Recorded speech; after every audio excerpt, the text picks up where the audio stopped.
بسم اللہ الرحمن الرحیم۔ السلام علیکم دوستو، میرا نام ہے محمد فیضان۔ آپ دیکھ رہے ہیں میرا یوٹیوب چینل فیضان اردو وائس۔ ایک جنگل میں شرارتی لومڑی رہتی تھی۔ سب جانور اس کی شرارتوں سے بہت پریشان تھے۔ اس جنگل میں ایک سارس رہتا تھا جو لومڑی کی شرارتوں سے ناواقف تھا۔ ایک دن لومڑی سارس کے پاس گئی اور بولی کہ میں آپ کی دعوت کرنا چاہتی ہوں، اور سارس مان گیا۔ اگلے دن مقررہ وقت پر سارس لومڑی کے گھر پہنچ گیا۔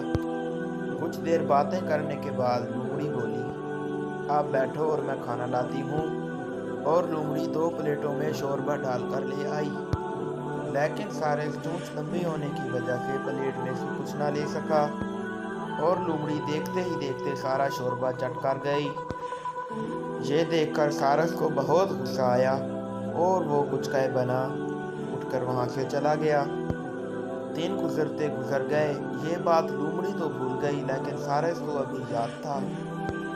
پھر ایک دن سارس لومڑی کے گھر گیا اور بولا کہ میں آپ کی دعوت کرنا چاہتا ہوں، کل مہربانی کر کے آپ میرے گھر دعوت پر آئیں، اور لومڑی مان بھی گئی۔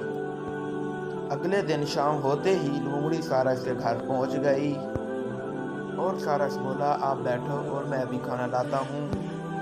یہ کہہ کر سارس وہاں سے چلا گیا، اور کچھ دیر بعد 2 سراہیوں میں شوربہ ڈال کر لے آیا۔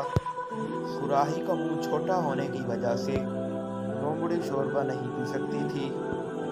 یہ دیکھ کر لومڑی کو وہ سب یاد آ گیا کہ اس نے سارس کے ساتھ کیا کیا تھا، اور لومڑی سب سمجھ گئی کہ سارس اس سے اپنا بدلہ لے رہا ہے۔ اور پھر لومڑی کو اپنے کیے پر بہت شرمندگی ہوئی، اور وہ وہاں سے چلی گئی۔